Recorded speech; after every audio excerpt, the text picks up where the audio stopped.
A Gênese. Capítulo 9.4.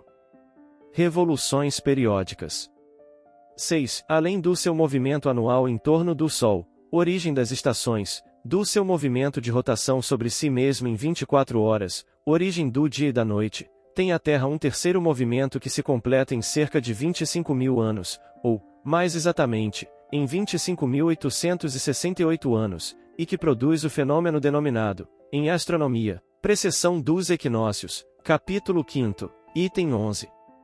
Este movimento, que não se pode explicar em poucas palavras, sem o auxílio de figuras e sem uma demonstração geométrica, consiste numa espécie de oscilação circular, que se é comparado à de um peão a morrer, e por virtude da qual o eixo da Terra, mudando de inclinação, descreve um duplo cone, cujo vértice está no centro do planeta, abrangendo as bases desses cones a superfície circunscrita pelos círculos polares, isto é, uma amplitude de 23 graus e meio de raio. 7. O equinócio é o instante em que o Sol, passando de um hemisfério a outro, se encontra perpendicular ao Equador, o que acontece 2 vezes por ano, a 21 de março, quando o Sol passa para o hemisfério boreal, e a 22 de setembro, quando volta ao hemisfério austral. Mas em consequência da gradual mudança na obliquidade do eixo, o que acarreta outra mudança na obliquidade do Equador sobre a eclíptica, o momento do equinócio avança cada ano de alguns minutos, 25 minutos e 7 segundos. A esse avanço é que se deu o nome de precessão dos equinócios, do latim praecesso, ação de preceder. Com o tempo, esses poucos minutos fazem horas, dias, meses e anos, resultando daí que o equinócio da primavera, que agora se verifica no mês de março, em dado tempo se verificará em fevereiro, depois em janeiro, depois em dezembro.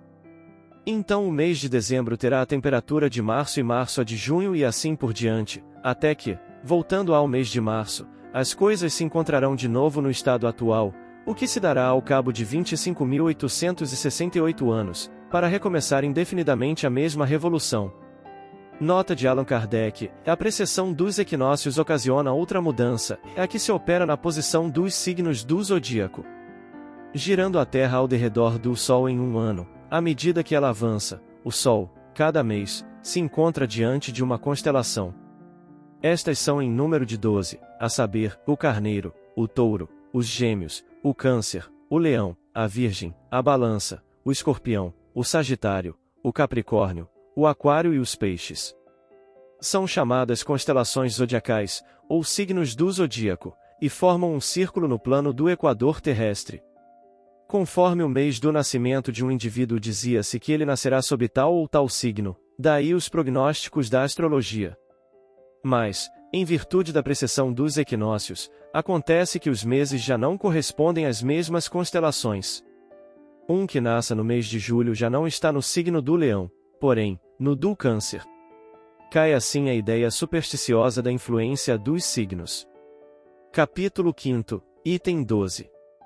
8. Desse movimento cônico do eixo, resulta que os polos da Terra não olham constantemente os mesmos pontos do céu, que a estrela polar não será sempre estrela polar, que os polos gradualmente se inclinam mais ou menos para o Sol e recebem dele raios mais ou menos diretos, donde se segue que a Islândia e a Laponia, por exemplo, localizadas sob o círculo polar, poderão, em dado tempo, receber raios solares como se estivessem na latitude da Espanha e da Itália e que, na posição do extremo oposto, a Espanha e a Itália poderão ter a temperatura da Islândia e da Laponia, e assim por diante, a cada renovação do período de 25.000 anos. Nota de Allan Kardec: o deslocamento gradual das linhas isotérmicas, fenômeno que a ciência reconhece de modo tão positivo como o do deslocamento do mar, é um fato material que apoia esta teoria. 9. Ainda não puderam ser determinadas com precisão as consequências deste movimento, porque somente se há podido observar uma pequena parte da sua revolução. A respeito, pois, não há mais do que presunções, algumas das quais com caráter de probabilidade. Essas consequências são, primeiro, o aquecimento e o resfriamento alternativos dos polos, por conseguinte, a fusão dos gelos polares durante a metade do período de 25.000 anos e a nova formação deles durante a outra metade desse período. Resultaria daí não estarem os polos condenados a uma perpétua esterilidade, cabendo-lhes gozar a seu turno dos benefícios da fertilidade. Segunda, o deslocamento gradativo do mar, fazendo invadir pouco a pouco umas terras e pôr a descoberto outras, para de novo as abandonar, voltando ao seu leito anterior. Esse movimento periódico, indefinidamente renovado, constituiria uma verdadeira maré universal de 25.000 anos. A lentidão com que se opera esse movimento do mar torna-o quase imperceptível para cada geração. Faz-se, porém, sensível ao cabo de alguns séculos. Nenhum cataclismo súbito pode ele causar, porque os homens se retiram, de geração em geração, à proporção que o mar avança, e avançam pelas terras donde o mar se retira. É a essa causa, mais que provável, que alguns sábios atribuem o afastamento do mar de certas costas e a invasão de outras por ele. 10. O deslocamento demorado, gradual e periódico do mar é fato que a experiência comprova e numerosos exemplos confirmam, em todos os pontos do globo. Tem por efeito o entretenimento das forças produtivas da terra. A longa imersão é para os terrenos um tempo de repouso, durante o qual eles recuperam os princípios vitais esgotados por uma não menos longa produção.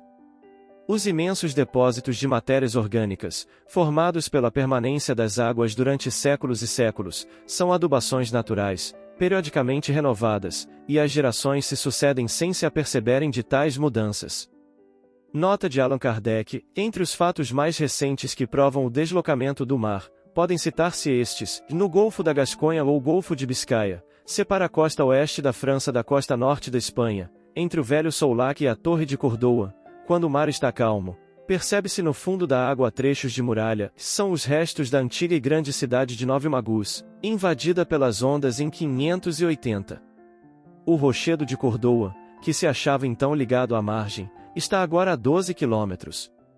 No Mar da Mancha, sobre a costa do Havre, as águas dia a dia ganham terreno e minam as penedias de Saint-Adresse, que pouco a pouco desmoronam. A 2 quilômetros da costa entre Saint-Adresse e o Cabo de Eve, existe um banco que outrora se achava à vista e ligado à terra firme. Antigos documentos atestam que nesse lugar, por sobre o qual hoje se navega, existia a aldeia de Saint-Denis, chefe de caos. Tendo o mar invadido, no século XIV, o terreno, a igreja foi tragada em 1378. Dizem que, com bom tempo, se lhe veem os restos no fundo do mar. Em quase toda a extensão do litoral da Holanda, o mar só é contido a poder de diques, que de tempos a tempos se rompem. O antigo lago de Flevo, que se reuniu ao mar em 1225, forma hoje o Golfo de Zuiderzee. Essa irrupção do oceano tragou muitas povoações. Segundo isto, o território de Paris e da França toda seria de novo ocupado pelo mar, como já o foi muitas vezes, conforme o demonstram as observações geológicas. Então, as partes montanhosas formarão ilhas, como são agora a Jersey, Guernesey e a Inglaterra, outrora contíguas ao continente. Navegar-se-á por sobre regiões que atualmente se percorrem de caminho de ferro, os navios aportarão a Montmartre, ao Monte Valeriano, aos outeiros de Saint-Claude de Meudon, os bosques e florestas, agora lugares de passeio, ficarão sepultados nas águas, cobertos de limo e povoados de peixes, que substituirão as aves.